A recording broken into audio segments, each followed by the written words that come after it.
Dear distinguished parliamentarians, dear colleagues, dear ministers, my name is Marko Pavic. I'm the chair of the Committee of Regional Development and EU Funds of the Croatian Parliament. And it's my great honor to greet you here from Zagreb, from Croatian Parliament, and to open 7th Conference of Danube Parliamentarians.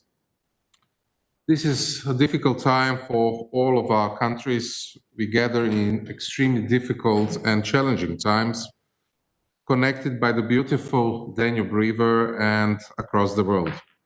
I hope that we can all agree to send message of gratitude and encouragement from this place symbolically to all the health professionals and all those women and men who are doing tremendous efforts for months in the fight against COVID-19. This conference was also supposed to be physical, but due to the measures, we decided to be online. Also, this is the conference that is the last event of Croatian presidency on over Danube strategy. At the beginning of the conference, I would like to send you warm greetings from the Speaker of Croatian Parliament, Mr. Gordan Brokovich. Unfortunately, due to the current situation, he couldn't be here with us today, but he especially noted that Croatian Parliament remains devoted to exchanging experience and working on the frame of development of EU strategy for the Danube region. Looking back on first conference of Danube parliamentarians held in beautiful in 2013, I think this format of cooperation has fulfilled its task. During that first parliamentarian conference, the Danube is highlighted as a symbol of European Union and link between 14 European countries. We should especially emphasize the conclusions agreed in Budapest in 2014 that the Conference of Danube Parliamentarians shall be organized on a yearly basis, an agreement that the conference shall be hosted by the parliament of the country holding the presidency. We'll later hear more in detail of the experience and successes of Croatian presidencies, but as you know, Croatia is closing this one-year presidency, and since next week, the presidency goes to Slovakia, and we have later ceremony of giving the wheel of the presidency to Slovakian ambassador here in Zagreb. A particular challenge at EU level that is still ongoing is to reach an agreement on funding for the next 7 years, and also to link the projects important to the Danube region with various EU programs. That's the process where we extend all our warm welcomes to our German EU presidency, and hopefully the agreement will be achieved by the end of the year during the German presidency, so we can start with programming and all of the process, both to the MFF and to the European Recovery and Resilience Funds. My dear colleagues, Minister of Regional Development and the EU funds in government of Republic of Croatia, Ms. Nataša Tramišak, will tell us more about this and give us the brief overview of Croatian presidency of the European Union strategy for the Danube region. Nataša, please, the floor is yours. Thank you, dear Marko. Dear Minister of Foreign and European Affairs, dear parliamentarians of the Danube region, dear distinguished guests, I would like to greet you all as a Minister of Regional Development and EU Funds in the Republic of Croatia, and as a host of last week's annual forum of the EU strategy for the Danube region, which was held here in Zagreb. As we are approaching the finish line of the Croatian presidency of the EU strategy for the Danube region, it is a good time to look back at everything that was accomplished during the last year. Current year gave us many challenges, and we had to find a way to successfully tackle them all. In these times, we celebrate 10th years anniversary of the Danube strategy, which is the main theme of Croatian presidency, with harmonious and sustainable development of the Danube region. Since the plenary session of the Conference of the Danube Parliamentarians speaks about smart solutions for sustainable development, it presents a logical addition to the forum and a manner to share even more knowledge among the stakeholders of the EU strategy. As we all know, the new programming period is approaching. The new opportunities for financing are arising, and we have to act precise in order to contribute to more efficient management of the EU funds, more effective delivery of set priorities, as well as to strengthening the good governance principle as a whole. From a macro-regional point of view, we have to think across borders, to have in mind the entire region. It is necessary to translate political support into adequate human resources and engagement of best experts in the field. Dear ladies and gentlemen, in a few words, I will present you the achievements that Croatian presidency of the EU strategy for the Danube region worked on while presiding the strategy. The new revised action plan, after 2 years of continued work, came into force to properly tackle the future challenges. Consensus was reached on the content of the action plan, which consists of the 85 core activities in 11 priority axes.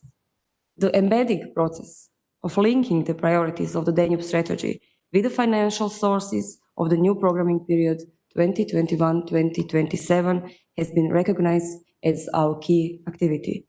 We paved the way for further work on embedding the macro-regional strategies as a new form of regional cooperation and operational programs on national and regional level. The basic documents of the strategy, governance of Danube strategy, and rules of procedure were amended. Those documents were improved to contribute for a better communication, organization, and implementation of the strategy. Dialogue was encouraged at all levels with the aim of identifying functional instruments for implementing of key priorities and strategic projects of the Danube strategy. Dear colleagues, when it comes to the strategy for the region, it is necessary to include more stakeholders, especially ones from the local and regional levels, as well as representatives of the business community. By doing that, all European regions can address common challenges and therefore contribute to the achievement of economic, social, and territorial cohesion.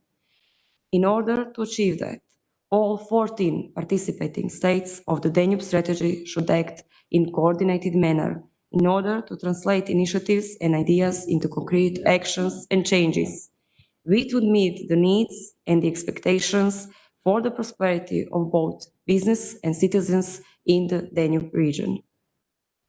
At the end of my speech, since I will be handing over the presidency of the EU strategy for the Danube region to our colleagues from Slovakia, through the symbolic steering wheel, I wish them many innovative ideas to make our region a better place to live.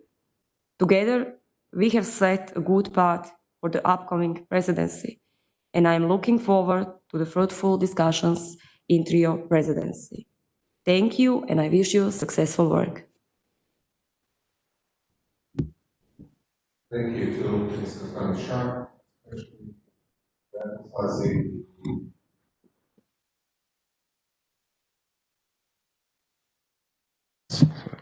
emphasizing that the key activity is also connection of the funds and the macro-regional strategies, where Danube strategy is one of the 4 of the EU macro-regional strategies.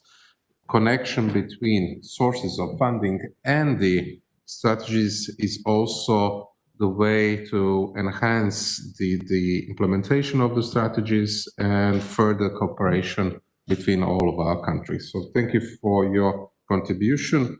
And I would like now to give floor to my dear friend, Minister of Foreign and European Affairs, Mr. Brokovich, who was also quite involved in the presidency of the Danube strategy. Mr. Thank you very much, Mr. Pavic, dear Minister, dear friend. And so Minister Natasha Tramišak, distinguished parliamentarians, ladies and gentlemen.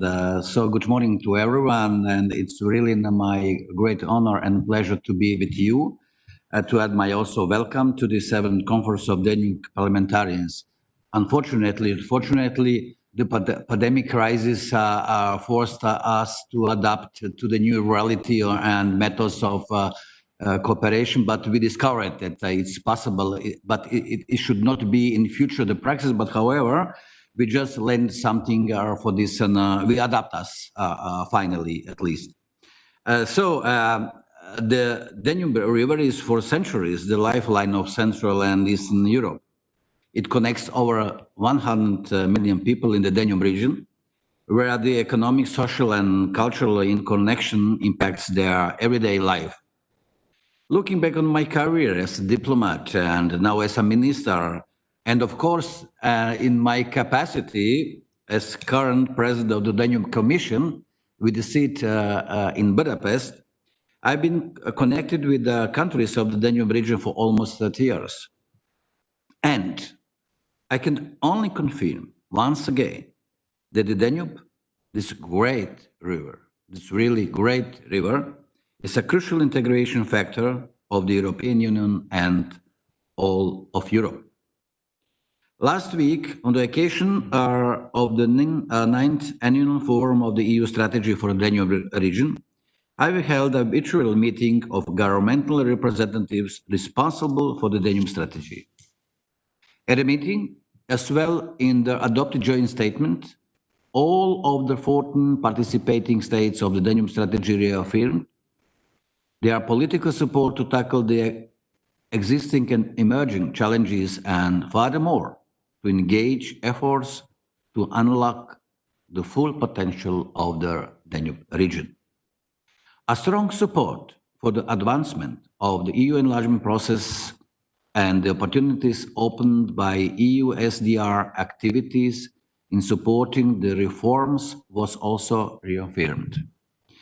The EU SDR member states underlined the importance of strengthening the roles of sustainable regional development, creating synergies between macro-regional strategies and cohesion policy. Regarding the new financial perspective, means the budget 2021-2027, full support was given to the implementation of joint projects that encourage sustainable development, digitalization and innovation, as well as focus on health aspects. Ladies and gentlemen, today we are more interconnected and interdependent than ever before. At the time of this virtual meeting, our countries are severely affected by the new wave of the coronavirus pandemic. We do not know yet the exact extent of the consequences of the pandemic crisis, but we can already estimate that they will be enormous and long-term. The global health threat is revealing our political and socioeconomic vulnerabilities.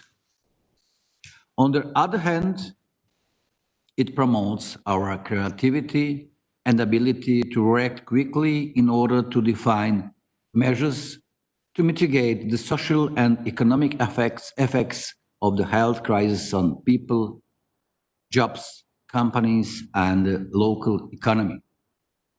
Like the Danube River, the coronavirus disease knows no boundaries, no administrative structures, no divisions of authority. Cities, municipalities, and counties are on the front line of managing the emergency and have to quickly adapt their services in often innovative ways. Therefore, solidarity and strong collaboration between all levels of government are needed to tackle not only the short but also long-term impacts of the COVID-19 crisis. The performance of regions in the Danube area still varies significantly in terms of innovation, social progress, and economic development. There is a need for sound projects to increase jobs, growth, and improve the social and economic conditions for a more resilient and cohesive region. Despite all difficulties we are currently confronted with, we have to stay positive, of course, and focused to stay positive, but to be negative, of course. Engage, it's today the most famous word to be negative in the positive world of the communication. It's something very, very interesting, and to have positive and negative on the different fronts and ways. Engage as much as we can, be innovative, more productive and efficient to the benefit of our citizens and our countries. Thank you for your attention. I wish you a successful conference and fruitful discussions. Unfortunately, I do not the languages all the 14 countries, but now in our neighborhood. Dobro jutro, želimo vam svako dobro. Our neighbors, immediate neighbors will understand me. Jona podkiva noch, einen schönen guten Morgen und so weiter und so fort. Yeah, so I wish you all the best and sorry for not knowing all the languages, but however, so I wish you a fruitful day and I was privileged and to speak in front of you and to see you on the screen. Thank you very much. Thank you very much to Minister Grlić Radman. For the next conference, you will learn all the languages, of course. But what we heard from your speech is that we need to stay negative in a positive way, and especially what sounded that digitalization, innovation needs to be connected to solidarity between EU countries and those of the countries also outside the EU in this time to connect funds and the programs to have a way to develop our economies.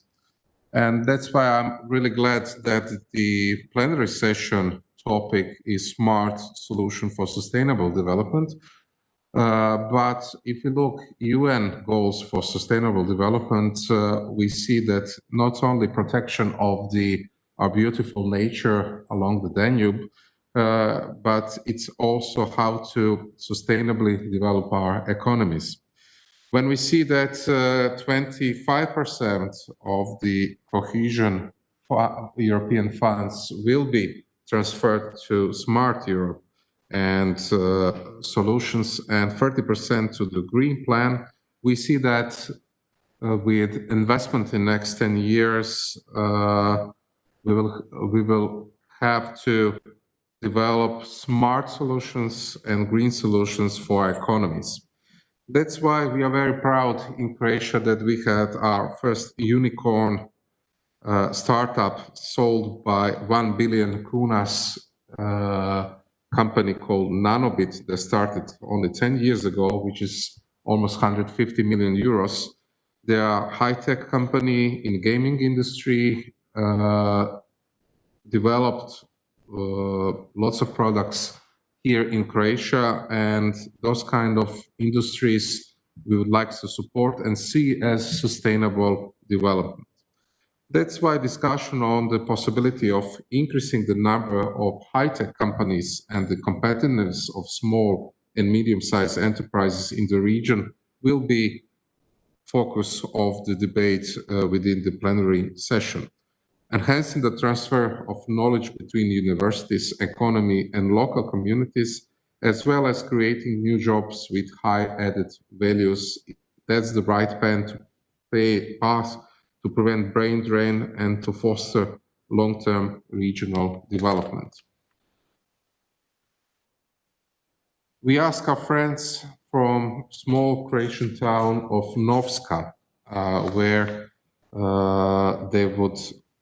City of Novska is aiming to be a leading point of reference for the gaming industry in Southeast Europe.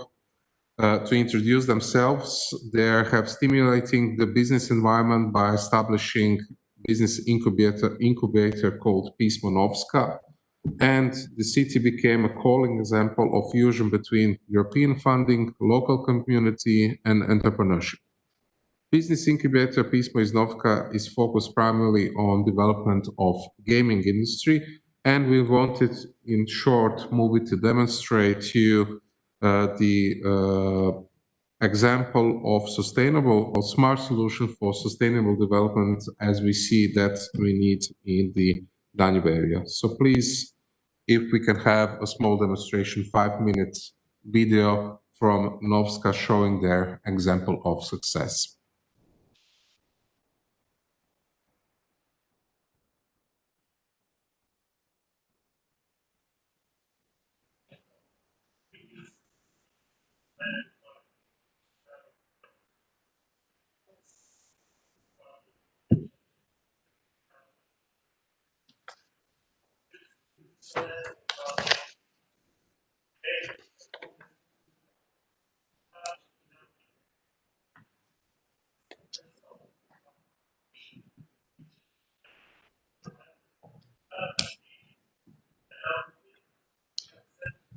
Tu negdje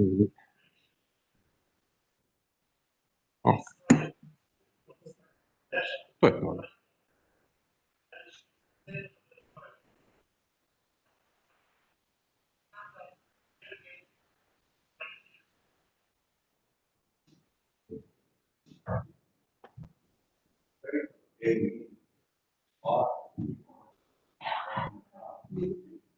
Evo ga, gotovi su uvodni dio. Možemo mi polako pričekati veleposlanika Srpska, ako mogu samo gospodin Bolanča i Hajduković će se tu pridružiti. Da bi osnovno... Ne, idemo. Mi idemo. Tako je. Svi smo troje. Ok, onda će Domagoj preuzeti. Da. Brzi smo i efikasni. Ok. Dođite. Ok.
Dear colleagues, we now move on to the plenary session of today's conference entitled Smart Solutions for Sustainable Development. As the chairman of the European Affairs Committee, but particularly as a member of Parliament coming from the Danube region,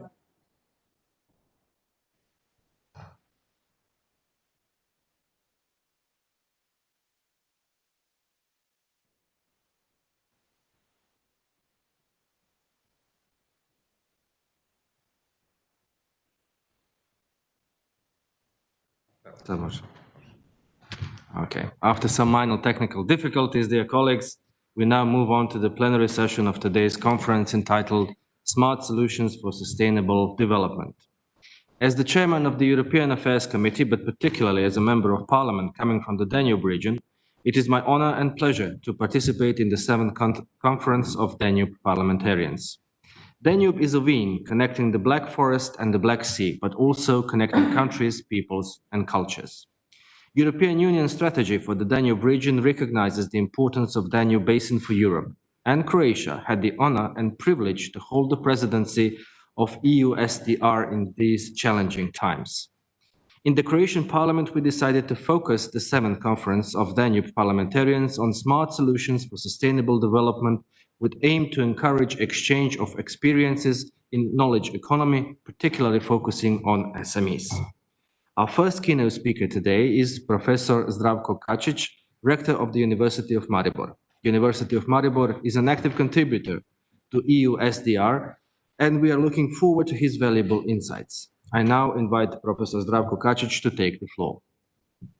Thank you very much, ladies and gentlemen, esteemed Presidency of the Danube Strategy of Croatia, esteemed members of the Nubian Parliament, and ladies and gentlemen.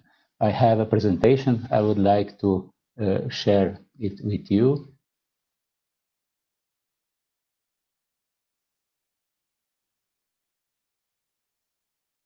Just to share the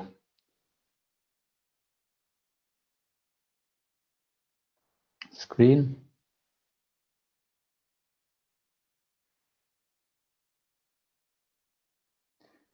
I'm honored to address you today at the 7th conference with some words on the topic of our common sustainable development.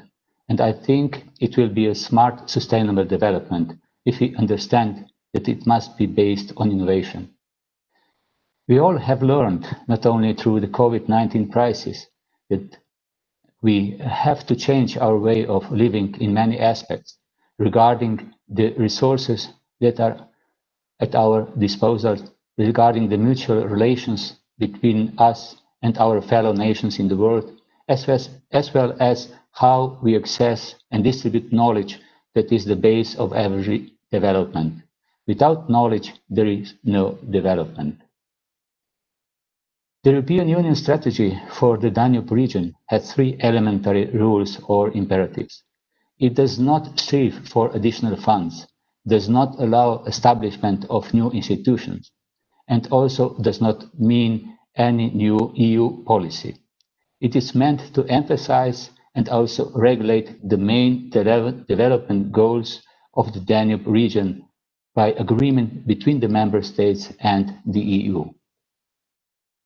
University of Maribor is active in the pillar of the Danube strategy called Building Prosperity as a stakeholder member by authorization of the Ministry of Education, Science and Sport, as well as by tolerance by Ministry of Economic Development and Technology, and is close contact with the national coordination within the Ministry of Foreign Affairs of the Republic of Slovenia.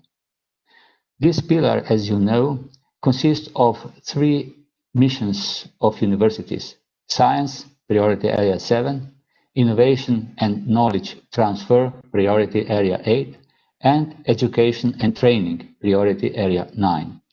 Since we have learned that Priority Area 9 is focusing mainly on the primary and secondary education and training, we have concentrated our attention to the other 2 closely interlinked priority areas within the named pillar. Thus, it is within our interest that the 2 priority areas representing 2 of our 3 missions are realized to the maximum, so we can work in the best possibly regionally provided ecosystem of science and knowledge transfer with the purpose to create the environment for innovation, aiming for sustainable development in a smart way. All these factors have to be interlinked and focused in order to be finally successful for our region. In the priority area Knowledge Society, Priority Area 7, there have been 5 targets adopted. In order to reach these targets, several working groups have been established. University of Maribor has coordination of working group on information and communication technologies. ICT is one of the identified cross-cutting key enabling technologies, and therefore we have suggested to work on the development of the ICT in the Danube region together with universities and other stakeholders to support innovation and development in this field. University of Maribor is also active in the pillar of the Danube strategy called competitiveness, as we are convinced that we do not live in the famous ivory tower and look up the world from outside, but have to take care by our own that the knowledge created in the research activities is used for the development of our society by innovation. This is also why we entered several working groups of the priority area, as there are the Working Group for Innovation and Development, the Working Group for Artificial Intelligence, and the Working Group Digital Danube.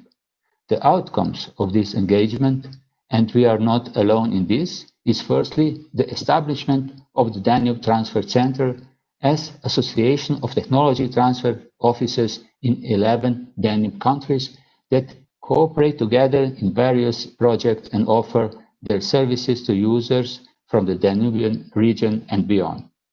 Secondly, we strive for a capitalization of outcomes from our regional development, which means that we look upon our regional development project, especially projects from the Transnational Danube program, as one activity.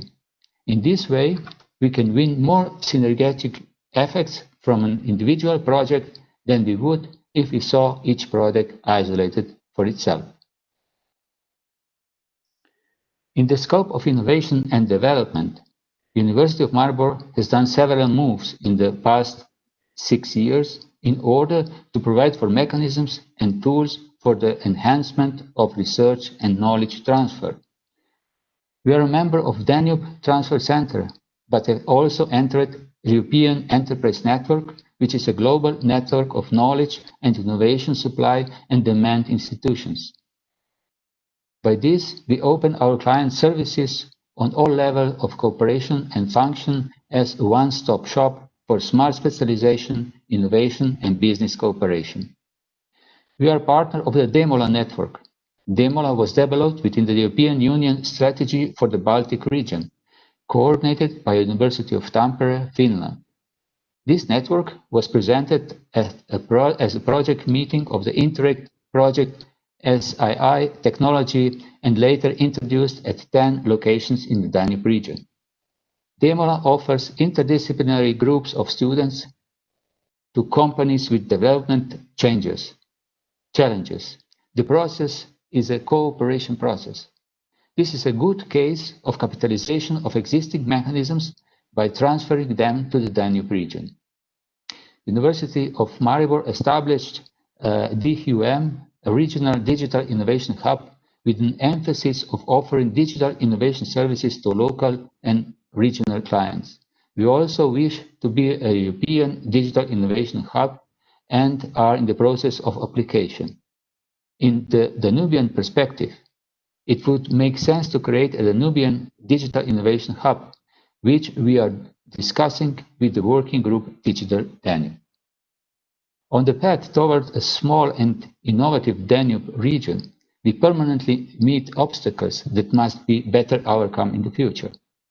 Firstly, the lack of a broad awareness of the Danube strategy, not only on the level of the general population, but also on the level of governments and administration, with the exception maybe of Baden-Württemberg, Bayern, and Austria, probably.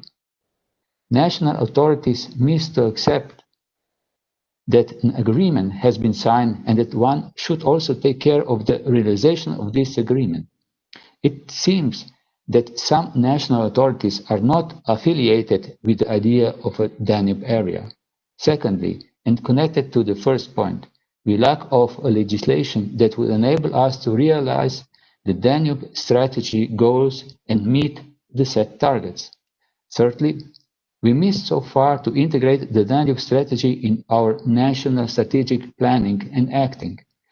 Finally, one of the biggest challenges, taking actions have to be carried by sufficient financial support. Patriotism and enthusiasm work only on a limited scale. In this slide, you can see our cognition that on national level, not many states actively work on the awareness of the Danube strategy in the population, nor on the level of public authorities. Especially in the public administration, some established uses is preferred before making changes to several approaches in the setting of decentralized calls, for example, for the networks of smart specializations. Each country has an own smart specialization strategy, and the individual strategies are not very much congruent, usually. Therefore, it is hard to expect that we will be capable of a regional smart sustainable development policy. We need our authorities to affiliate with the Danube strategic goals and targets. So national strategies, even if differing, should go to some common direction. For better results in the performance of the set targets of Danube strategy, in most of the Danube countries, a more favorable legislation has to be adopted. On the case of Slovenia, this means to open the lump sum financing of higher institutions also for research. So our staff shall be stimulated to dedicate the full-time employment also to research and not only teaching. Up to now, financing based on the Higher Education Act are merely to cover teaching. The same is valid for the activities of knowledge transfer, where there is a 5-year call within each period of financing. A second need is public investment in high-end research infrastructure. The effect of such an investment would be a higher attractiveness of our working environment of our researchers and higher capacity to meet the demand of economics and industry. With these two preconditions, a better ground for our efforts for internationalization of higher education would also be set. International students would in this case see us as a perspective for their future lives as researchers or entrepreneurs.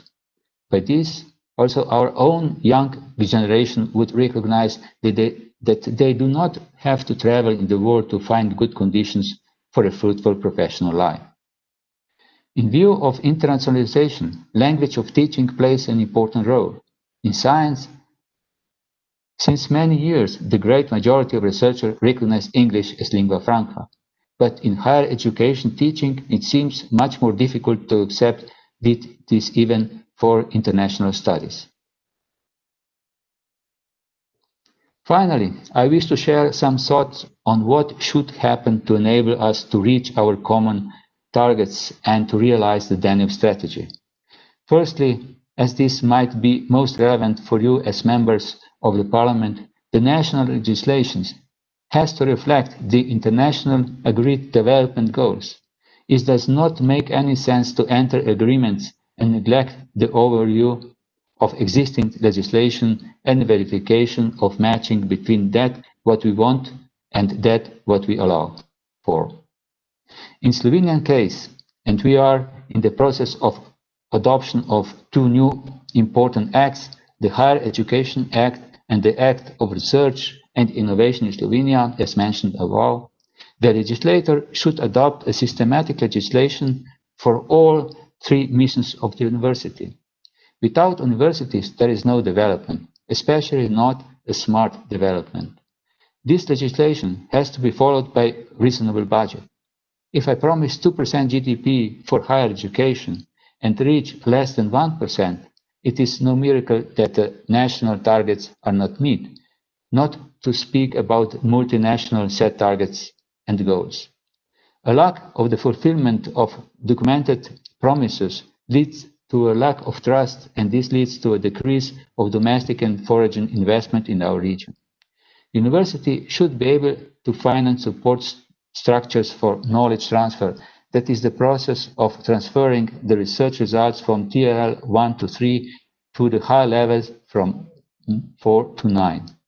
Even if we have a strong economy like Baden-Württemberg, Bayern, and Austria, and this economy is ready to cover TRL 6 to 9, we still need support to bridge the valley of death in the innovation process, and this is most successfully done by systems that have an effective support structure. Here, we have to be aware that this support has to be constant and stable and enable reliable planning and trust building.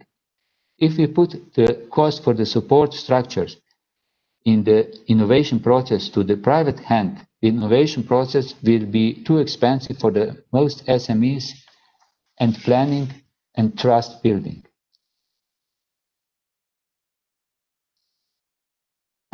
I named an example proven in the Baltic region and now being a global network, Demola. Another system incorporated in the Danube region is Steinbei's system, successfully implemented in Baden-Württemberg and being transferred to the other countries of the Danube region. However, when we transfer a system to our region, we have to be aware of our diverse backgrounds, be it culturally, economically, or by our scientific preferences. We need to be able to reflect on our ideas, and this is possible by dialogue with our other similar environments and orientation towards higher levels of the mentioned transfer. For this, an open access to knowledge, publicly financed infrastructure, and experience is necessary. Competition has to be understood as the attempt to improve in a way that will not mean a burden of our neighbors and a problem for the image of the Danube region. An important role in the innovation strategy are the smart specialization strategies or smart research and innovation strategy. Despite the many different approaches in the Danube region and also in other regions, we can identify several fields of smart specialization: ICT, digitalization, biotechnology, mobility, etc., as common to all strategies. To speak in the terms of the EU, these are the topics of digitalization, Green Deal, stability. Based on these common grounds, we should go on to agree a Danube smart specialization strategy and present and strive for it in connection to other European regions and regions in other parts of the world. We mainly lack of continuity in the realization of our targets, and too often, again with expectation of the three western regions of the Danube region, change our course from legislative period to legislative period. This is not useful neither for the political leaders nor for the economy and least for the common population. For that, we do not need additional money, nor additional policy, nor additional institutions. We just need to understand and act accordingly and make the Danube strategy better known and understood to a much higher level. Most of our population is unaware of the high potential of the Danube region, and without an awareness and acceptance of this fact, we will not be able to think on prosperity in the Danube region. Thank you very much for your attention. I hope that my presentation will trigger your discussion on the topic smart sustainable development of the Danube region, and I am available for your eventual questions. Thank you very much. Thank you, Professor Kacich. Our next keynote speaker is Professor Tomislav Bolanča, Dean of Faculty of Chemical Engineering and Technology of the University of Zagreb, who will speak about connecting academic institutions and economic sector in the context of smart solutions for sustainable development. Professor Bolanča, you have the floor.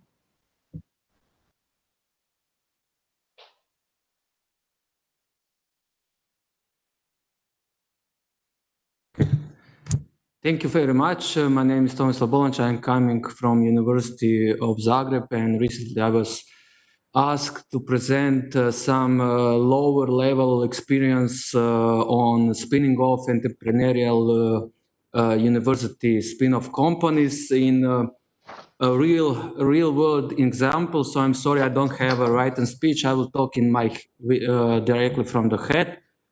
And first, I would like to present our faculty. We are founded. We are 100 years old faculty. University is 350 years old. So we have a long tradition. It's around 70,000 students, 8,000 employees, and at our department of faculty, we are dealing with chemical engineering, sustainable technology, green. Let's put it like this: green strategies and the green economies on engineering level.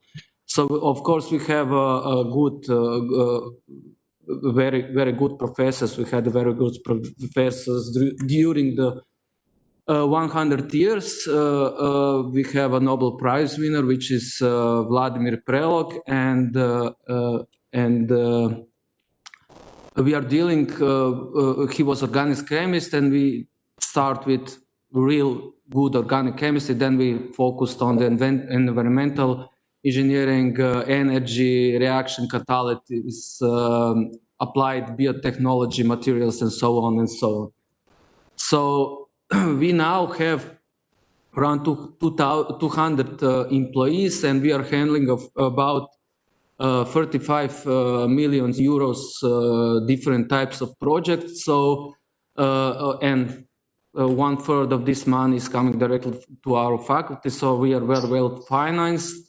On the both on all levels, so we are participating in scientific projects, transfer and of technology, and I will talk here about very small things spinning off. So there is not lots of money in it, but can be indicative in the way, in the manner which different offices for transfer technology should look like or should produce their projects.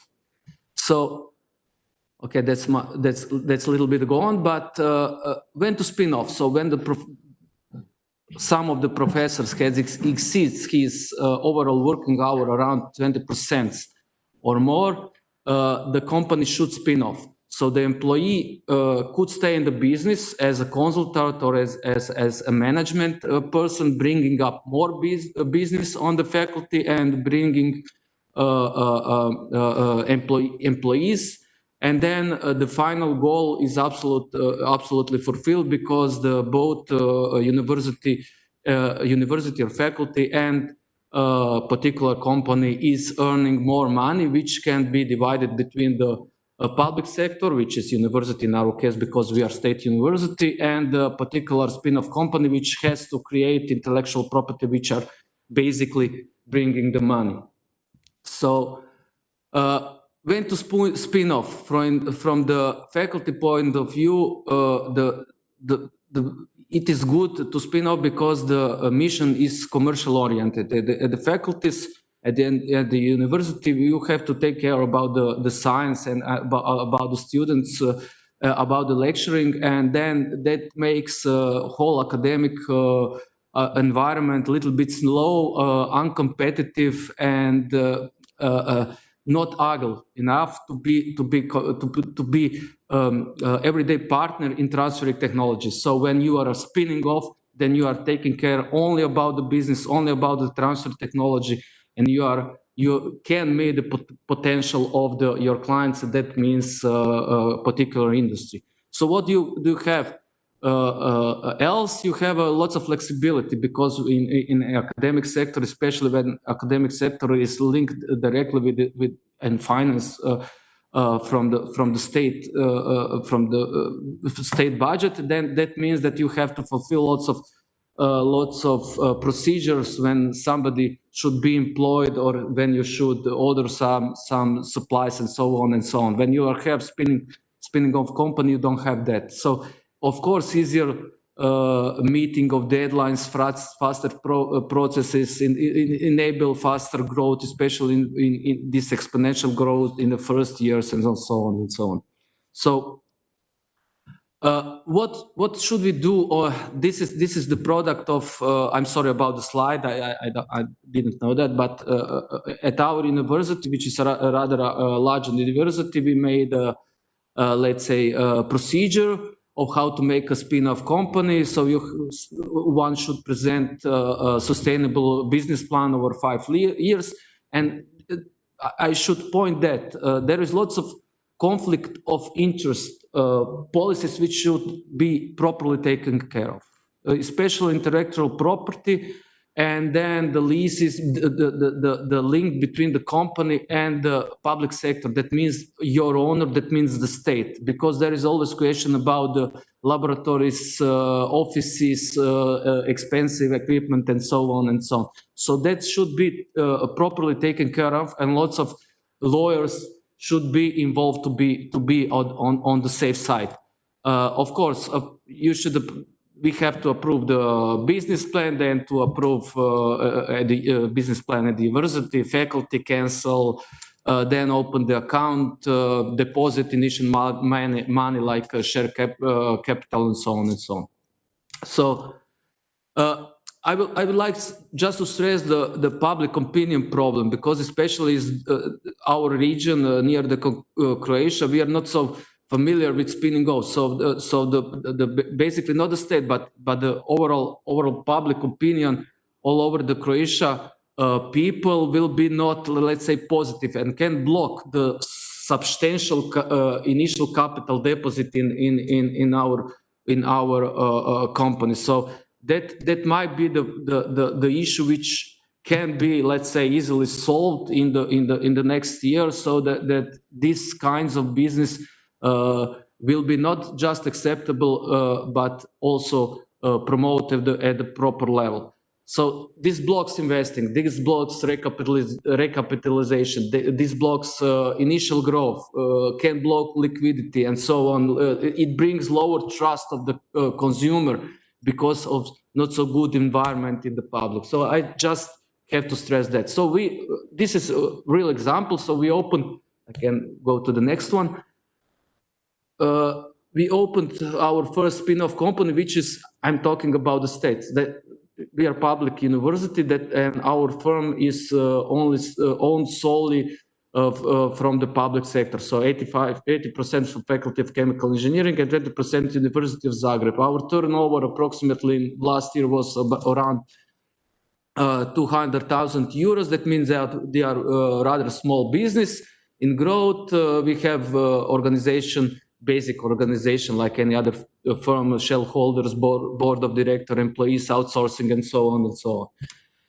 So what we are doing, that's our project. So we can, in academic sector, especially in Croatia, in technical, in STEM area, we can produce something. So this is different water treatment technology projects. Those are built on the university and put on the site. It's like 20 cubic meters space per each facility for water treatment. They are unique. They have lots of intellectual property in it, and that means lots of added value at the end of the pipe when we are billing actual clients. So next slide. So what we did here, take a look. We were on the market long, from 1990. And within next 25 years, we made as a faculty, not spin-off, but as a faculty, 70 projects, 30 pilot plants. And then when we spinned off, we meet that goals within, let's say, more or less next 5 years. So 15 years before spinning off, 5 years after spin-off. That means, what does it mean? Not academic environment which is focused directly on the business. And still, we are not a company, we are not a business sector. We have to have social responsibility, and we have to put money back into the system. So when our spin-off company, which is sold by university and Faculty of Chemical Engineering, earns some money, we are putting it directly back to the students. So we have permanently open a call for the business plan, which we investing our money. That means not state money, but our money, which is earned by our spin-off, 50,000 euros per firm for each student who has adequate business plan, which can prove to be sustainable within next 5 years. And at the end, we strive to make a positive difference to the life and future of our region by taking social responsibility decision and to have real beneficial measurement impact on the people and the world around us. I'm sorry because this is not a high level, but I was asked to put here one small example what actually can be done. Thank you very much. Thank you, Professor Bolanča. Our final keynote speaker today is Mr. Mato Ivanac, Head of the Innovation System Department of the Croatian Chamber of Economy. We are looking forward to his contribution, particularly in the area of innovations and knowledge transfer. Mr. Ivanac, you have the floor. Thank you, Mr. Hajdukovic. Do you hear me good? Yeah, we hear you. We hear you. Okay, I'll just share the screen. Just a second.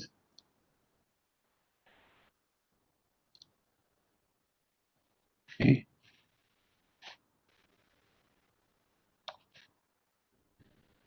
So you see the presentation. Just a second.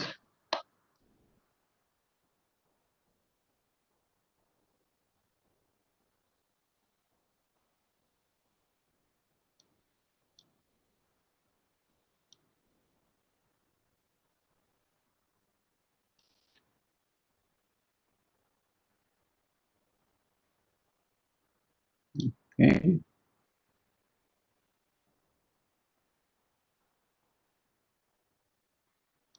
Okay. It's a little bit slow. Just a second until it goes up.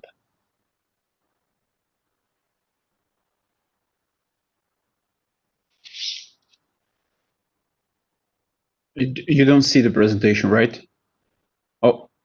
No, unfortunately, we don't. Okay.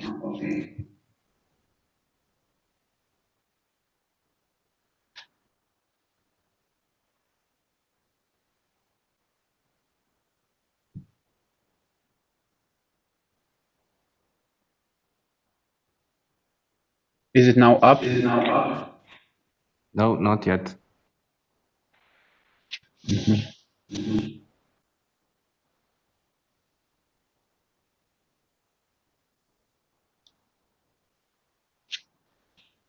Now it is, yeah. Now it is. Okay, great.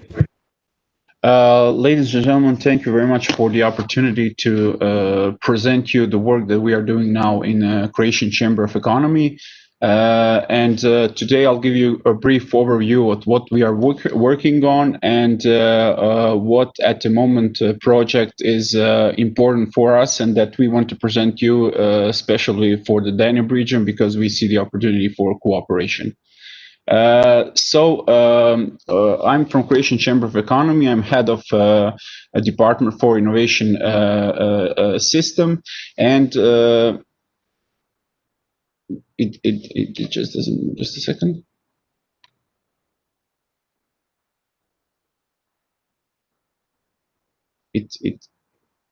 Okay. It's you see the second slide, right?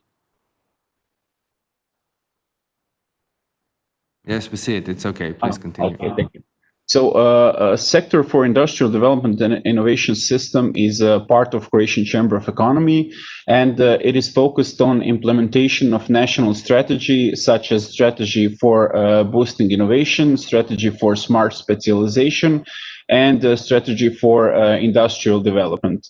We are strengthening the triple helix collaboration in Croatia, especially between the private sector, scientific research sector, and public sector, and supporting the strengthening of national competitiveness. When we talk about main competitiveness determinants of Republic of Croatia, we are talking about investments in RDA, research, development, and innovations, manufacturing products with high added value, boosting products and services to a higher level in global value chains, export growth, and efficiency of national institutions. What sector for development, industrial development and innovation system is doing, it is implementing two strategic EU projects. It is a strategic project for support of the establishment of innovation network for industry and thematic innovation platforms, and strategic project for support of cluster competitiveness initiatives. The main activities in these two projects are guided in raising the awareness level of investments in R&D, as we see the main focus for development competitiveness of companies in Croatia. And we have three main activities. Development of innovation web platform. It is the national central hotspot for communication and networking of innovation value chain, and it is developed at the moment, and it will be presented in the next weeks to Croatian public to see the hotspot on internet. And to display capacities of scientific and entrepreneurship sector. We are working on development of research, development, and innovation strategies for business sector. So there are long-run development strategies for defined sectors from smart specialization strategy. We will implement action plans defined with that strategy, define narrow product segments and specific niches within the sectors defined in strategy, smart specialization strategy. And after that, we will work on pipeline of RDA projects to achieve the goals defined by the strategies, and we will help as a sector for industrial development with expert and technical assistance in the preparation of tender documentation. Basically we as a Croatian Chamber of Economy have together with the Danube region are a couple of activities in our sector. So Croatian Chamber of Economy is part of Danube Transfer Center network, as well as the University from Maribor that Mr. Kacich mentioned. And it is a powerful transnational structure in the Danube region dedicated to fostering innovation and knowledge transfer between academia and the economic environment. It is presented in 10 countries in Danube region, and the DTC network can provide assistance and support to organizations seeking to improve the competitiveness and international dimension. Croatian Chamber of Economy as well is partner in project Restart for Danube that is focused on targeting creative industries in times of COVID-19, generating public-private synergies in order to promote SMEs competitiveness for regeneration of creative urban communities. Project is co-financed by European Union funds under the Danube Transnational Program. Third goal, priority number 1, specific objective 1.1, improve framework conditions for innovation. We have to say that in Danube region, we are working a lot with Steinbeis Europa Centrum, and we have signed a cooperation agreement with them to cooperate in innovation and technology transfer. And we are very happy with this cooperation because it gave us a lot of knowledge how to work with transfer of technology and how to help our industry to transfer their knowledge from industry to science and back forth. My main presentation today will be about a project that we achieved to get, that we are a lead partner of.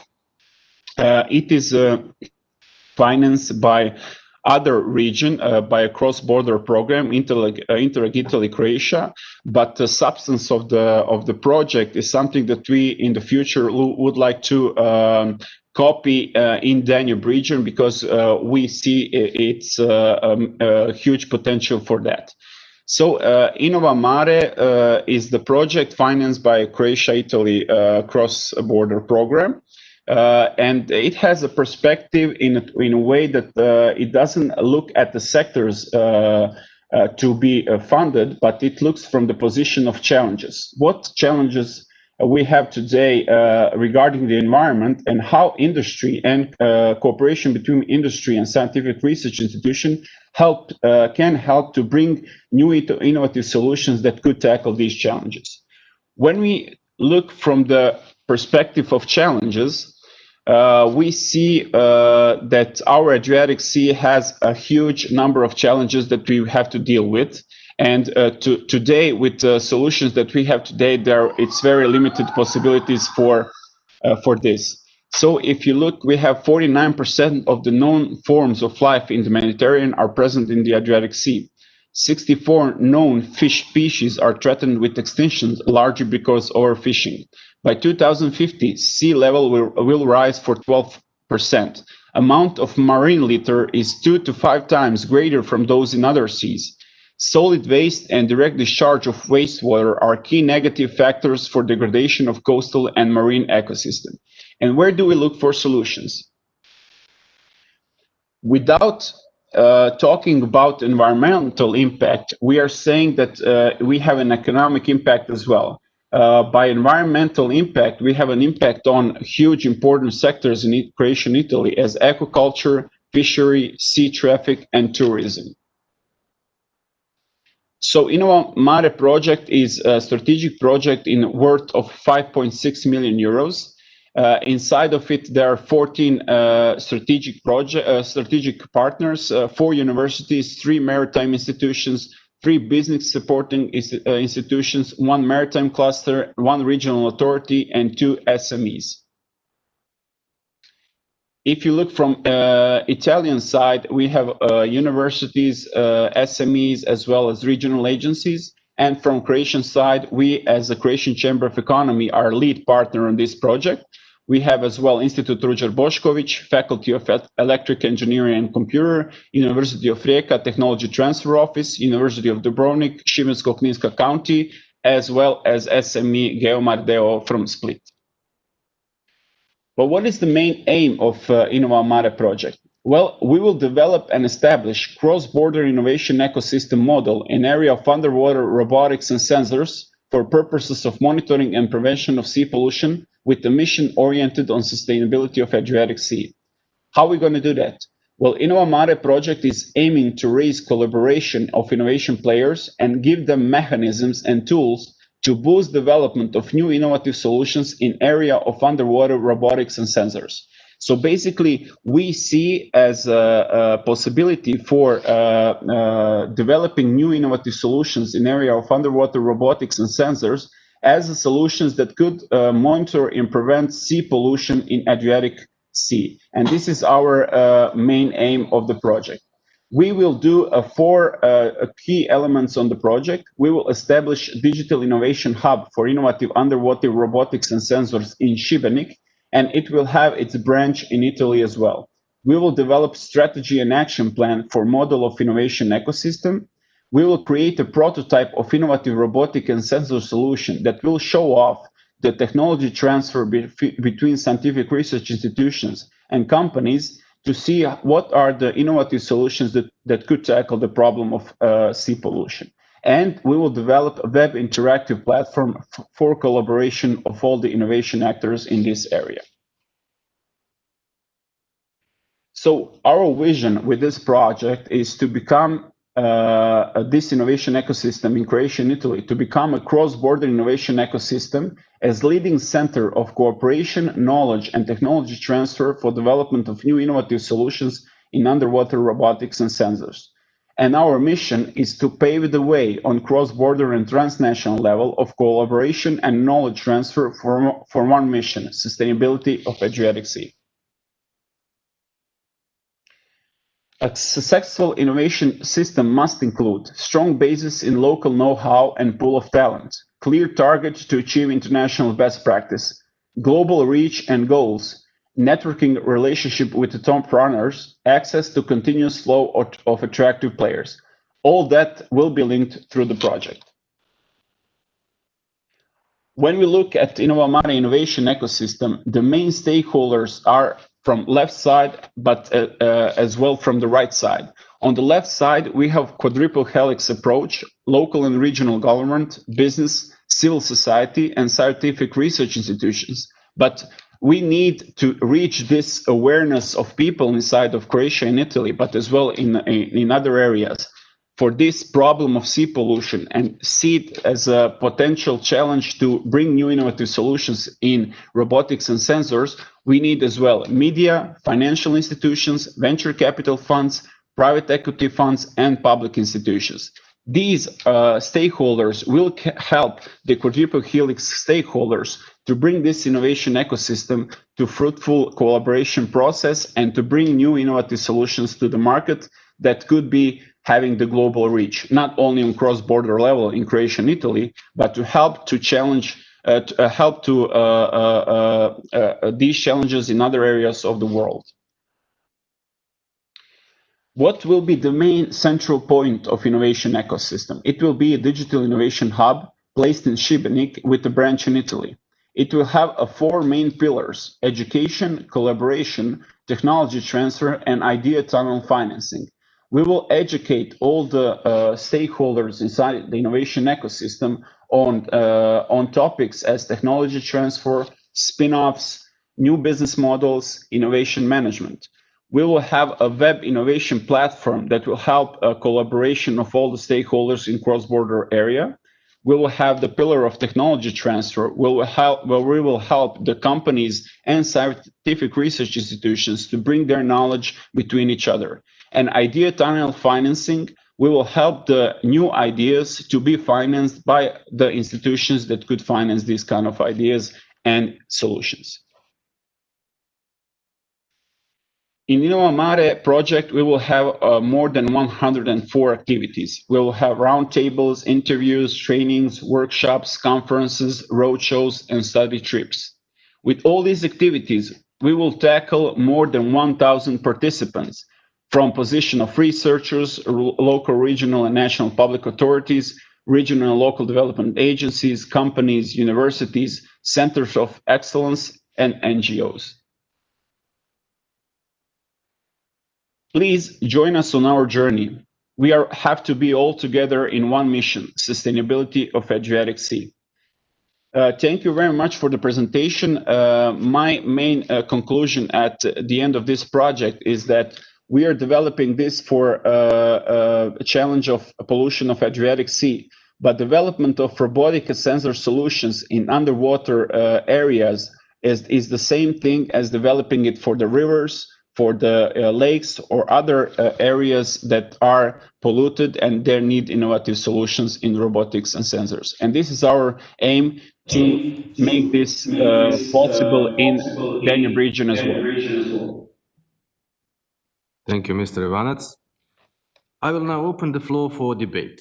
We will follow the predetermined list of speakers, which were circulated prior to the conference by email. If the time permits, after all 13 speakers have taken the floor, we will allow additional interventions. You may indicate your willingness to take the floor by using the raise the hand function. After I call out your name, you are kindly asked to turn on your microphone and video also if needed, and start speaking. So the first on our list is Mr. István Jakab of Hungarian Országgyűlés. Tessék, Jakab úr, you have the floor. Good morning, everybody. Can you give me a feedback that you can hear us well? Yes, we can hear you and see you. Can you hear us? Can you just signal? Yes, we can hear you and see you. Distinguished Mr. Speaker, distinguished members of Parliament, my dear colleagues, it fills me with great joy that in accordance with the joint declaration adopted at the 5th conference of the Danube Parliamentary Representatives, the rotation mechanism is being applied. And for the second time now, it's the EU SDR presidency that is hosting this parliamentary representative conference. My special thanks go to the Sabor of Croatia. Despite all these difficulties caused by this coronavirus pandemic, you have organized this video conference. And of course, you have also decided to tackle a global problem from a 21st century perspective during this conference. Precisely, we have 1 decade, 10 years to deliver on the UN Sustainable Development Goals, and we have 30 years to actually reduce our greenhouse gas emissions to the level of climate neutrality. This task is not a small task, but there is just no other opportunity for us to actually, on the one hand, deliver on our needs for good human quality of life, and at the same time preserve our created world and biodiversity. Hungary is a committed partner in all efforts of the international political community to do this. We are very grateful for these keynote lectures by the universities and also the remarks and proposals they made.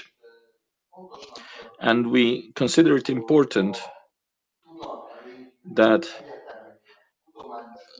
the researchers and professors working at the different universities in the Danube region work to collaborate more, and that we do what we can to promote this collaboration, because this can greatly influence our success.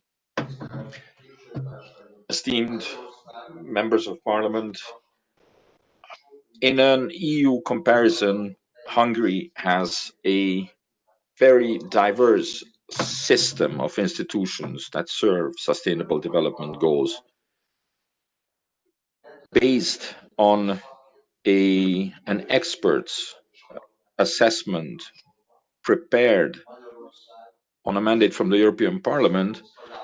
If you look at the 28 members of the European Union, Hungary is in the 5th to 7th place in the European ranking.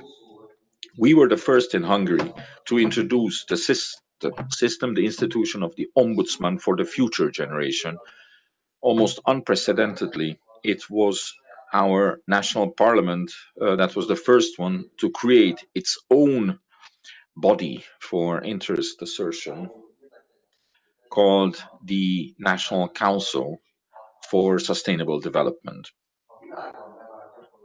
And in accordance with global practice, we also have the National Environment Protection Council. The President of the Republic has created a separate sustainability directory in his own president's office. And there's also very important NGO activity. May I mention here, for example, the Hungarian Business Council for Sustainable Development, or the NGO Roundtable for Sustainable Development Goals. In 2013 March, the Hungarian National Assembly adopted a framework strategy for national sustainable development up until 2024. Linked to this strategy, the decree passed by the National Parliament sets forth that the National Council for Sustainable Development has to prepare a progress report every 2 years. So when we look at the different steps taken for sustainability in terms of innovation, it's important to realize the importance of social innovation. Of course, we need to change the economic regulations and the motivations, because in most of the cases, the obstacle to spreading a sustainable solution is not the lack of technological solutions. It's much more that a sustainable solution is not always viable in the given economic environment. Smart, sustainable measures and social innovation could also be about pricing the use of natural resources, taxing environmental externalities, and also linking European and nation-state subsidies to adherence to sustainability criteria. These solutions will create an adjustment of the market prices in a way where every single farmer and businessman will get more motivation to follow sustainable patterns of production and consumption. In this case, and in this way, we need a collaboration between member states, both at the level of the European Union and beyond that. I would like to mention the challenges of agriculture. There is a very clear relationship between food production and sustainability. It is, on the one hand, a sector of the economy that is creating fundamental foodstuffs for humanity, but it's also a very important, it's playing an important role in maintaining people in the countryside and maintaining their economic viability. And also at the same time, it is quite clear that human welfare is greatly dependent on a natural environment that is healthy, where ecosystem services are sustained at a suitable level. Therefore, it's a key question in Hungary to maintain sustainability within the agriculture. We are number two in terms of the use of the land in the country for agricultural purposes. According to forecasts, global population is going to reach 9 billion by 2050. In order for us to actually supply all these people with food, and at the same time, we need to be able to increase protein production used for animal husbandry. Traditional agricultural processes will simply not be able to provide for this kind of growth in any economically or environmentally viable way. The solutions offered by a circular economy may help us develop appropriate technologies to solve this problem. Of course, the agriculture sector also has to react, beside the climate change, also has to react to all kinds of expectations coming from the consumers and from legislators. And it is no wonder and no coincidence that there is a rapid onset of digitalization in the agriculture sector as well. Location-specific data collection and decision making based on this to offer precision farming, as well as all the necessary technologies for this, like artificial intelligence, the Internet of Things, or drone technologies, are becoming more and more popular in my country as well. Beside this, we are also seeing a rapid progress of robotics and sensor technologies.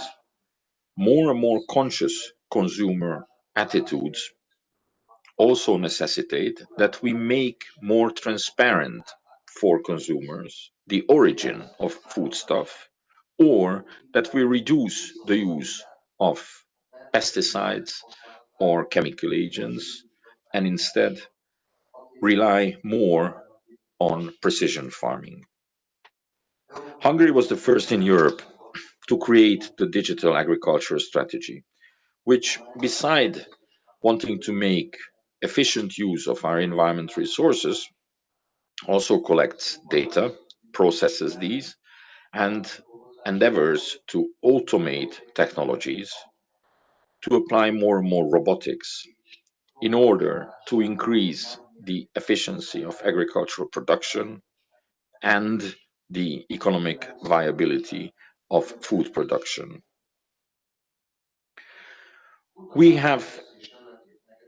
The Hungarian government has created a digital agriculture innovation center and also a separate digital food chain research, development and innovation center. Another important issue for Hungary in terms of sustainability is water management. We are more and more frequented by droughts, by the change of climate, and also all this is because of the increased use of land in the 19th century. Therefore, I believe that the smart solution here can be based on modern technologies and the collaboration with the nature. Our objective is to be able to store substantial amounts of water. For that, we need to completely redesign the hydrological map of Hungary and have to partially return marshes and wetlands, rehabilitate these in order to serve the water needs of the agriculture, but also protect biodiversity.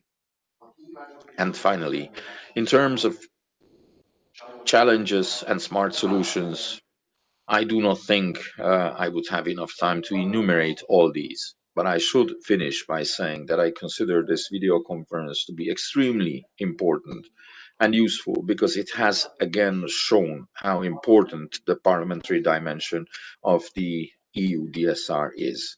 And I am very, very hopeful that in 2021 we will have the occasion to meet personally at the next conference organized by Slovakia. I would like to thank you very much for honoring me with your attention, and I wish you all a very nice day and a very good discussion. Köszönöm szépen, Jakab úr. We certainly share your hope that next time we will be able to meet physically. But for the time being, this must do. Next on the list is Mr. Tobias Gotthard from Germany. Herr Gotthard, bitte. You have the floor. Thank you, Chairman. Dear colleagues, first of all, good morning and grüß Gott from Munich, from the Bavarian Parliament. Thanks to all the panelists for their impulses. I'm pretty sure that we have the chance in the Danube region to be a kind of blue line of innovation, cooperation, and sustainable development across Europe.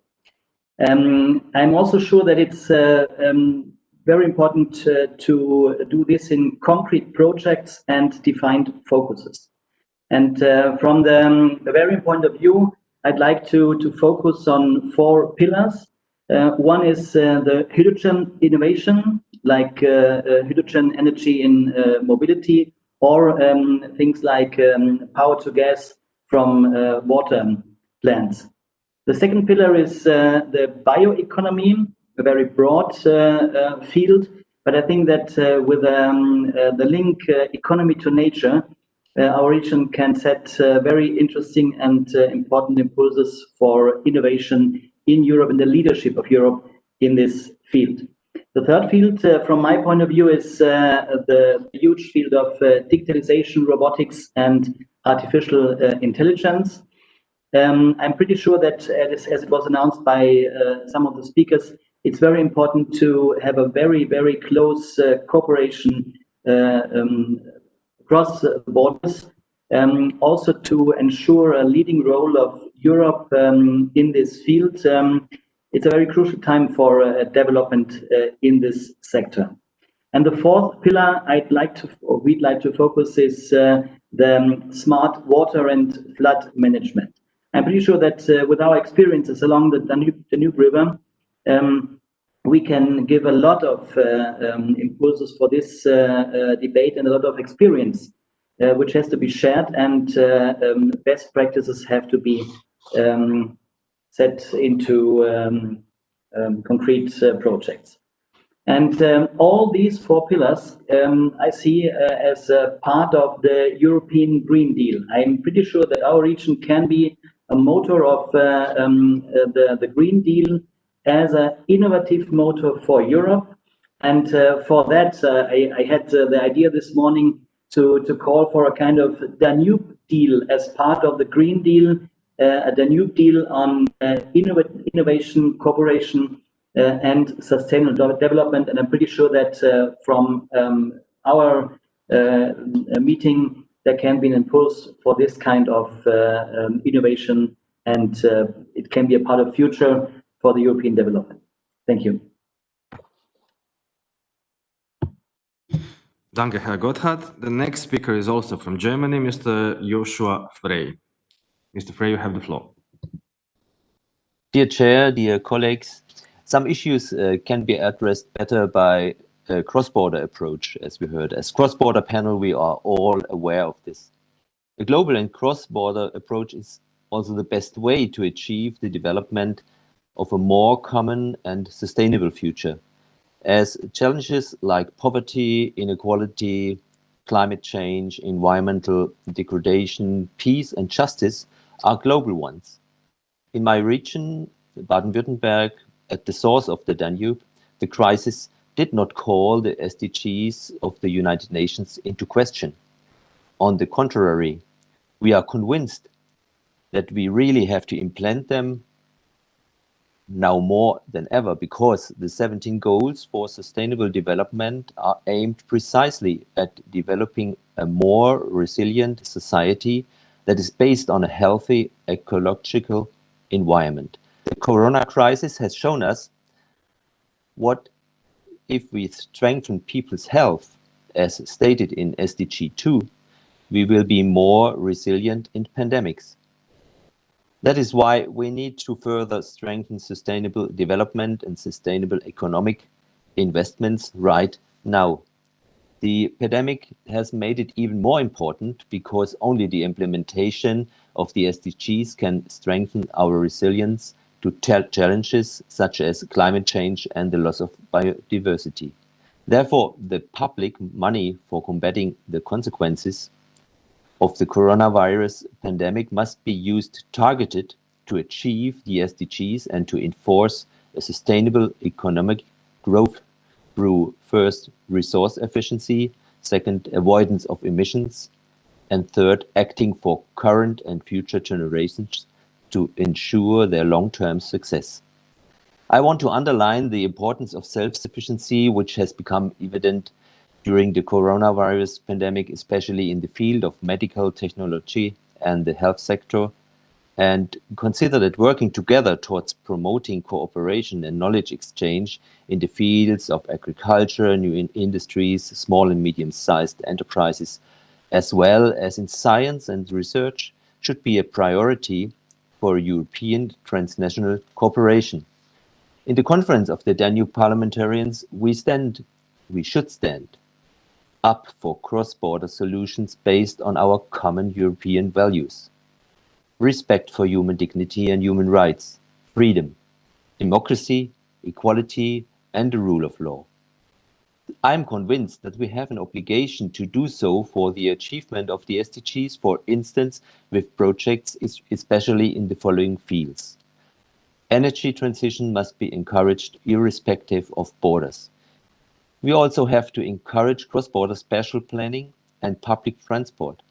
On one hand, this ensures that urban, green and recreation areas are in balance, and on the other hand, promotes a sustainable transport across borders. But also in a cross-border approach, we should use the so-called smart solutions to achieve the SDGs. Specifically, this means that digitization must be used in such a way that it brings effective savings in terms of consumption of energy and materials.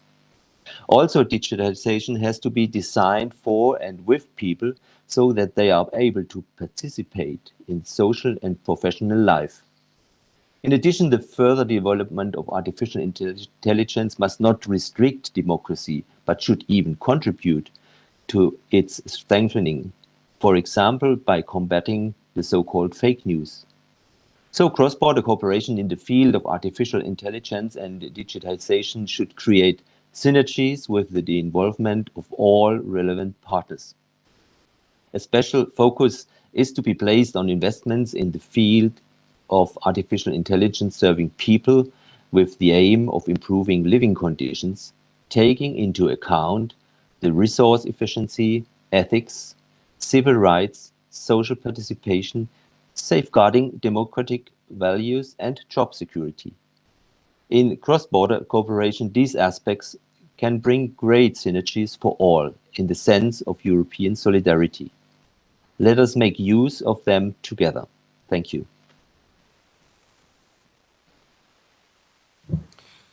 Thank you, Mr. Frey. The next speaker is Mr. Nicolaus Berlakovic from Austria.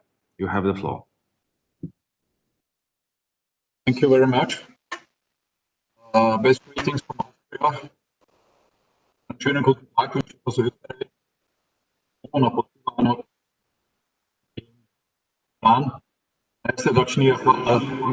Mr. Berlakovic, unfortunately, we have some technical problems, maybe with your connection, but we cannot hear or see you very well. Can you start over, please? Do you hear me now? Yes, now we hear you. Okay, once again, thank you very much. Ich wünsche Ihnen einen schönen guten Tag aus Österreich. Best greetings from Austria. Jó napot kívánok! Ja vam želim dobar dan. Najsrdačnija hvala Saboru Republike Hrvatske da ste organizirali off meeting. Thank you very much for meeting to the Croatian Parliament. You have really hard circumstances. Better to meet in a direct way, but we all know what the challenges are. So this meeting gives us the opportunity to exchange experiences and possibilities. And thank you very much for the presentations. A very interesting project. Now, COVID-19 is an enormous challenge, and we all together are interested to guarantee health for our people. It shows work cross-border together, each country, but all together. And then when we fight this pandemic, it's necessary to give our people social welfare, economic welfare, that we recover our economy. I think this Danube strategy is a good chance to do this here, working together on the level of parliamentarians. Coming from the cultural side, during my time as Minister for Agriculture and Environment, 20 projects prepared of the production of soybean in the Danube, so-called Danube soybean. As you maybe know, the European Union imports thousands and thousands of tons of soybean from overseas countries, all together genetically modified. So our idea was to become independent in Europe from this product, to produce soybean in the Danube region, soybean which is not genetically modified. And this project runs now for years, and this is still a successful project, and it shows that cooperation is possible. As the colleague from Hungary mentioned, it's a chance for our farmers, also a chance to become independent from other regions. One aspect of the COVID crisis, that regional production is very important. As you maybe know, Austria goes away in agriculture. We are a member of the European Union. That is a way of sustainability in agriculture. The program that's called Purchase Program für eine umweltgerechte Landwirtschaft, an environmental program that gives the farmers the chance to make agricultural production, also take a look at the environment. One useful aspect is we have about 25% organic production in Austria, and we are interested that we can go along this way. The new period, which is now negotiated, the Common Agricultural Policy, the financial framework. So I think this is an aspect. Also looking at renewable energy, we are very interested in, as you know, Austria has no nuclear power. We're against that, but we strongly support all the sustainable and renewable energy production possible. And I think it's also a level where we can work together cross-border, which is one of the great aspects of this tragic crisis. So thank you very much once again. I wish you all the best and stay healthy. Thank you. Danke, Herr Berlakovic, und auch Gruß aus Kroatien. Unfortunately, due to the mask, you cannot see us smiling, but we highly appreciate your efforts to greet us in all the languages of the participants. Thank you very much again. The next speaker is Ms. Carmen Jaitla Cincelli. I hope I pronounced your surname right. You have Yeah, Cincelli. Yeah. Cincelli. I stand corrected. Okay. Thank you. Do you hear me? Yes, we hear you and see you loud and clear. Okay. Dear colleagues, the Danube region stands for promoting European integration and for deepening the future convergence and accession of countries in southeastern Europe. And so the EU strategy for the Danube region is relevant for the well-being of over 100 million people living in this area, which is characterized, among others, by differences in economic and social and territorial situation, economic growth, as well as demographic and environmental challenges. As small and medium-sized enterprises form the largest share of businesses in the European Union and provide the vast majority of jobs in the coming years, special attention must be given to them. So we cannot concern everything on industrial development. Due to the importance of SMEs for EU regional competitiveness, and they often operate on a local scale and play a crucial role in our regional economies. B2B cooperation meetings between different regions are an opportunity for a cross-border exchange, especially in times like these, and know-how transfer on a regular basis, and good cooperations are of great relevance. So thank you for organizing. Economic policy equals environmental and also policy. Therefore, for me as a member of the Committee on Environment and Economy of the Austrian Parliament, it is of particular concern to me that the two areas are seen separated from one another, yet they go hand in hand, and it's good like this. The Danube waterway would be an environmentally friendly transport route, which would be the most efficient way of transport with a rather sufficient capacity. A prioritized development of the Danube waterway would be a great way to promote the economic transport of goods and at the same time to protect our environment and climate. So thank you for being here.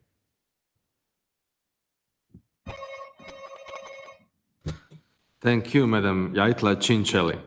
Now, the next speaker is Madam Elisabeth Götze from Austria. Frau Götze, you have the floor. Hello, also from my side. Thank you. Thank you for organizing this event. And I really appreciate it that we have the chance to meet, even though not in person, but at least we can see and hear each other. I think it's very important that we do this on a political level because as we can see from COVID crisis, it's about cooperation. That's a way how to solve our problems nowadays. We aim at achieving the SDGs, as has been mentioned, the 17 SDGs, and I think we can only do this in cooperation. And one thing which I would also like to remind us once again is climate crisis is sort of the next, or in parallel, the next crisis we have to address, and also in global cooperation, in regional cooperation. So for us as politicians, I think we should provide the framework, especially for companies, for innovative companies who should support us or who want to support us, as we also have heard from the previous speeches in addressing challenges it's about knowledge transfer, it's about innovation. So I think this is a region which really can help to address global and regional problems. Thank you. Danke, Frau Götze. The next speaker is Mr. Martin Rivoyer, but I don't see him on whether he's connected or not. If he is, can he please take the floor? If not, then we will move on. We will give the floor to Mr. Rivoyer if he connects to the meeting.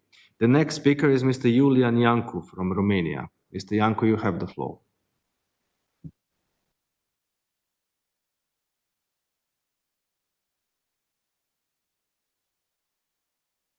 Mr. Iancu is with us, so please turn on your video and audio and take the floor.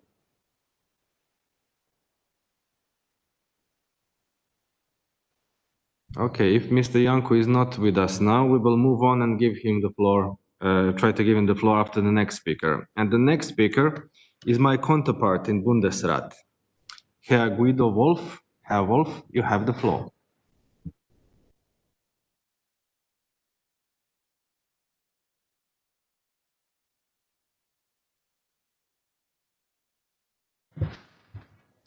Mr. Wolf is with us. He is connected, but can you please turn on your video and audio and take the floor?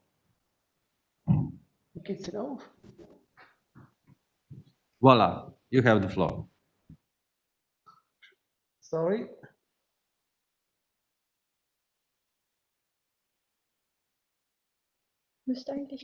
Hello. We can hear you. We can hear you, please.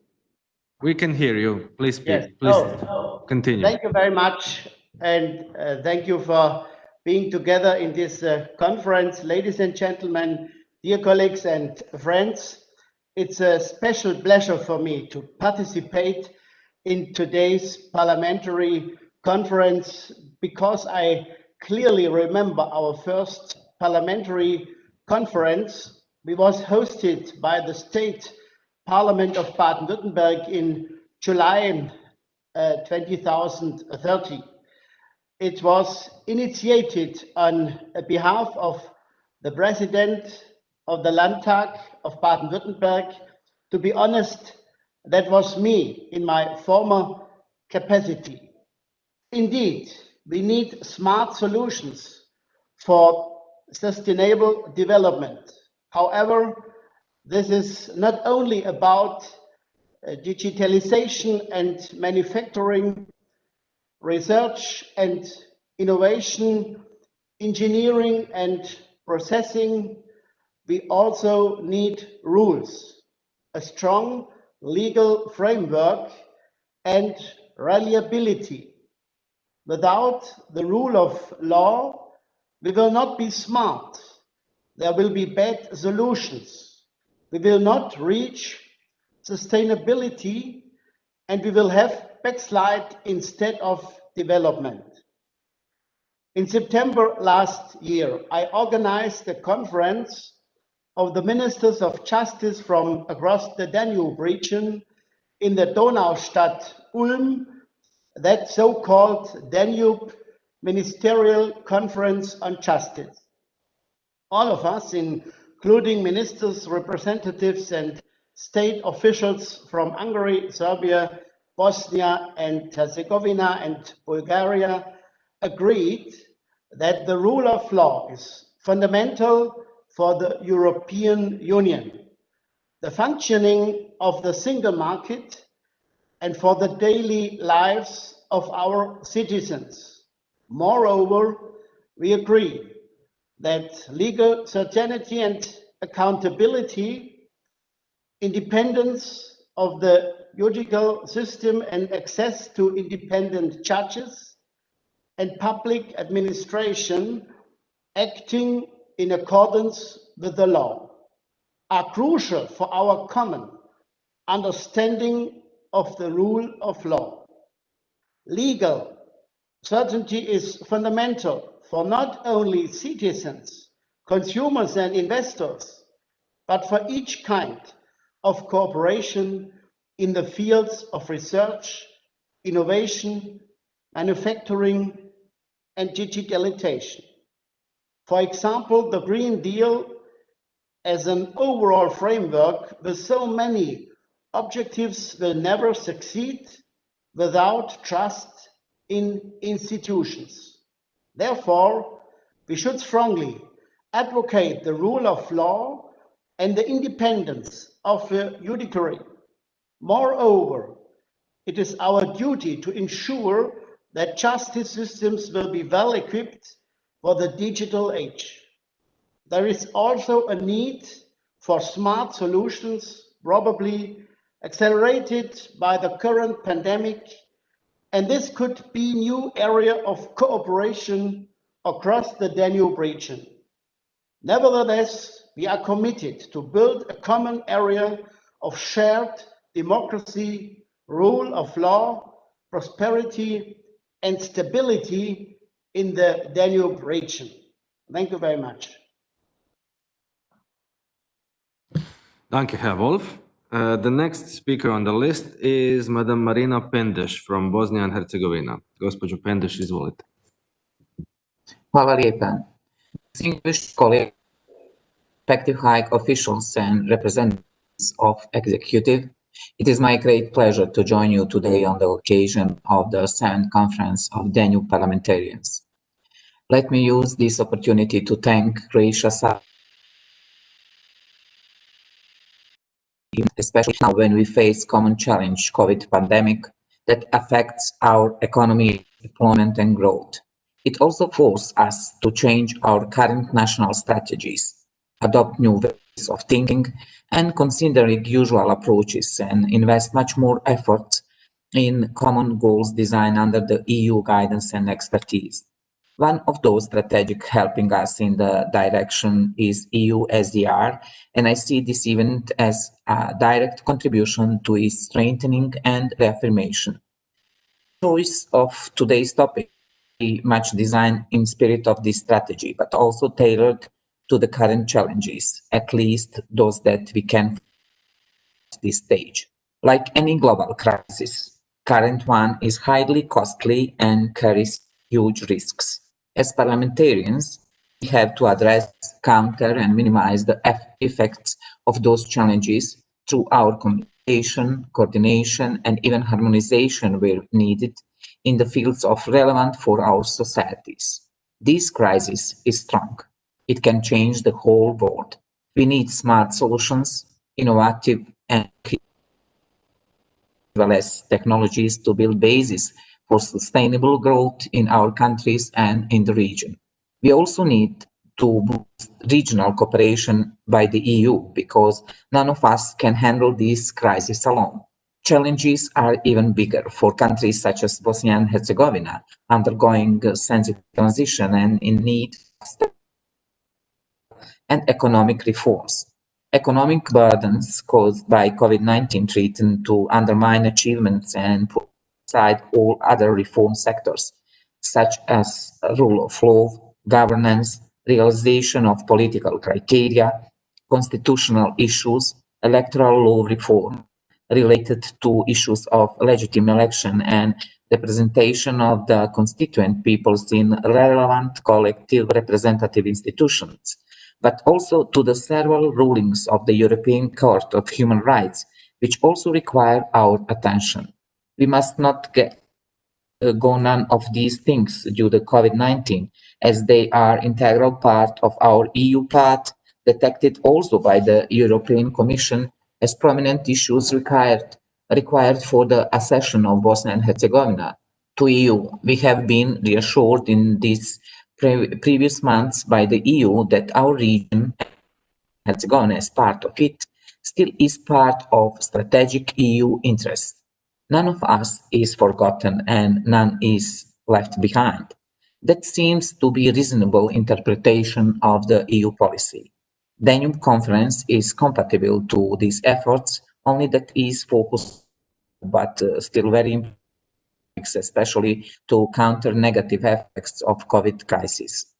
By taking part in fulfilling our obligation to important regional initiatives such as Danube, work well with our efforts to fulfill EU conditions, start negotiation and obtain candidacy status in spring 2022. This means we must speed up reforms on all fronts. Let us work together to transform crises into opportunities. Hope this meeting and messages sent today will spark new enthusiasm and encourage respective institutions to adopt regional perspective and engage strongly in resolving shared problems. Thank you. Hvala, gospođo Pendeš. The next speaker is Mr. Christoph Matzneta. I hope I pronounced it well. Mr. Matzneta, you have the floor. Thank you very much. First of all, a special thanks to our Croatian colleagues in the Parliament to organize this conference, even in a bad situation about the corona crisis and the pandemic situation in the whole world. I want to make a few remarks about another virus, mental virus, spreading out by a super spreading US administration, which have a nightmare of a protectionism policy since years. And with the coronavirus pandemic, we see that this virus is spreading out in many ways in many countries. And the initiative of the EU SDR is one of the initiatives to make more cross-border cooperation and not to reduce it. We have seen many dangerous things for the perspective of our societies. One of all is closing borders, stopping traffic, stopping value-added chains across the worldwide economy, but also the European economy.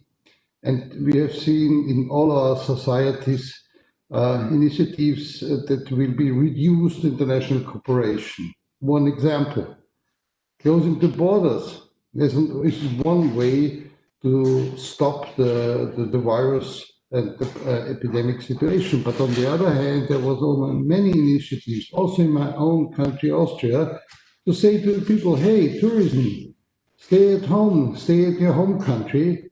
So separating the whole tourism industry from their future growth perspectives. We have seen also the situation, the problems of the lockdown situation in spring this year, to say, hey, we have problem with supporting some goods, now we want to produce it in our own country. And this is, on the end of the day, the wrong way, because the international cooperation, the integration of our internal markets like the European Union, but also global markets, has given prosperity for all participants and the opportunity also for poorer countries to make their development for a better economic situation and then better life for the citizen. These risks are there, and initiatives like this cooperation in the Danube region are good examples how to enforce a better cooperation, a trans-border cooperation.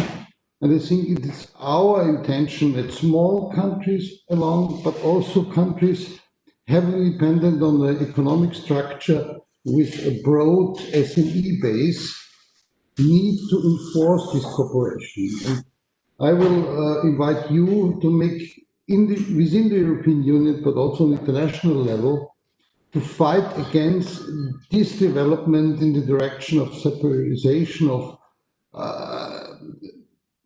economic closing the borders, and to make initiatives to find common solutions in cooperation, in solidarity, to help our citizens and our economy, even based on SMEs, to make their way of better production. And I think we have to enforce this, and another time, thank you very much to organize this, and hoping that the Slovakian colleagues will give us the platform also in the next months and years for the future fight, this fight against protectionism in the world, and hope also that the nightmare of this wrong US administration way will be end on the 3rd of November. Thank you very much. Thank you, dear colleague, for your contribution. And now, finally, we have only one more request for the floor. I would suggest that if anyone else wishes to take the floor, that he or she uses the raise the hand button during our last speaker, and that is Mr. Dragan Krapovic from Montenegro. Mr. Krapovic, izvolite. Hvala vam lijepo, kolega Hajdukoviću. Good morning to everybody from Podgorica, Montenegro. Dear keynote speakers, dear participants, distinguished colleagues, MPs. First of all, thank you for the valuable insight you have shared with us today regarding the smart solutions for sustainable development. On behalf of Parliament of Montenegro, a new Parliament of Montenegro, which was constituted a month or so ago, I would like to take this opportunity to emphasize some of the standing points and some of the principles we would use as our guidelines in our future work. First and foremost, we will be fully committed to interparliamentary cooperation between countries and between regions, as we find it a strong mechanism that supports fulfillment of our mutual development goals, especially considering the new challenges that we are all faced with. Secondly, smart solutions for sustainable development will be significantly supported, among other things, throughout economic and investment plan that aims to accelerate green and digital transmission, transition and foster regional cooperation and convergence with the EU. In that context, we found it very important to support European Green Deal by strengthening our own efforts in this regard. We will continue to pursue the implementation of the 2030 Agenda for Sustainable Development and its Sustainable Development Goals, the Paris Climate Agreement, and internationally agreed biodiversity goals. However, we will not just monitor the implementation of our national strategy for sustainable development, but we will also strive continuously to update it so that the new European plans and practices, as well as to new circumstances, are incorporated and taken into account. At the same time, we will follow the EU digital strategy, as innovative green and digital solutions are two sides of the same coin in transforming our economies and our societies. However, we are fully aware that the baseline for economic and social transformation lies within the rule of law area, as the distinguished colleague Wolf said, and an area where we will dedicate most of our attention in Montenegro. We fully agree with the statement that the rule of law will be crucial for the success of economic plan and fostering sustainable economic development in the region. Finally, in pursuing our sustainable development goals, our economic and social transformation, as well as in combating new challenges that we are all faced with, we find it absolute necessity to dedicate ourselves to strengthening the economy of knowledge. All initiatives that support transfer of knowledge, that foster research and innovation systems, or bring together academic and economic community will receive our full support. Ladies and gentlemen, at the end, I want to thank you for today's conference, for the views and standpoints we exchanged, and I want to stress out once more that tighter cooperation and intensive communication, as well as solidarity, is needed now more than ever, because no one, of course, no country alone can answer the crisis we are all facing with. Thank you very much, and have a good day, fruitful discussion. Thank you. Thank you, colleague Krapovic. Pozdrav Podgorici. As we had no additional requests for the floor, dear colleagues, allow me to thank you for the lively debate and the fruitful exchange of opinions. I will now close the plenary session and give floor back to our host today, Chairman of the Committee on Regional Development and EU Funds, Mr. Marko Pavic. Mr. Pavic. Thank you very much, Mr. Hajdukovic, and thank you for chairing the plenary session. I would like to thank the keynote speakers for their interventions and all colleague parliamentarians who joined the debate and contributed.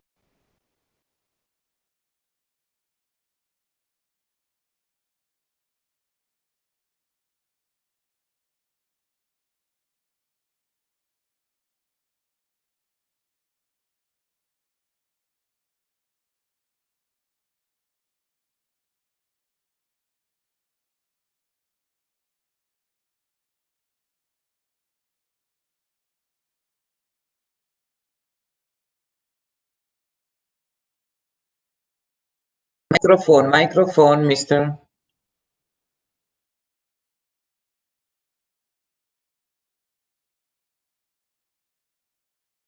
Excuse me, we cannot hear you.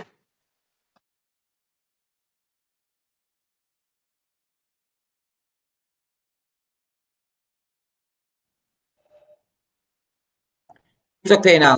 Can you hear me now? Okay, thank you very much. So thank you once again to the chairman of the plenary session, Mr. Hajdukovic, to the keynote speakers and all parliamentarians who contribute to their views and thoughts about Danube strategy and future of our collaboration. To conclude this conference, we have drafted a joint statement in which we place several of our thoughts. We welcome the efforts of all the parties involved in finalizing strategy revised action plan and alignment of the strategy with the new priorities and challenges of Danube region and improved linkage of the strategy to the new EU priorities. Especially, we welcome the multi-annual financial framework and the next generation EU proposal of 1,800 billion euros, and we support that the multi-regional strategies are connected with those packages. We encourage the implementation of joint projects. We underline the importance of self-resilience, especially due to the COVID pandemic. We stress that and encourage local businesses and production in the region that boosts knowledge economy. We recall the negative demographic trends that I think all the Danube countries unfortunately have. We encourage the local academic and economic community to cooperate and facilitate investments with the economy. We consider that preserving and protecting the environment, which is vital for securing stability, sustainability, and especially within the green plan and of the next MFF, which is quite ambitious plan, but I think we all need support it, especially from the part of development of new lower carbon economy. We also support and renew commitments for the enlargement. As you know, Croatia was, during our EU presidency, enlargement was one of our top agendas, and during the Zagreb summit, we stressed that, and within this joint statement, we support all the countries that are on their European path. And finally, having in mind the bridging the gap between the needs, we support connection of the macro-regional strategies as Danube strategies with the sources of funding primarily to the next MFF and the next generation EU. We have 6 countries signed the draft joint statement.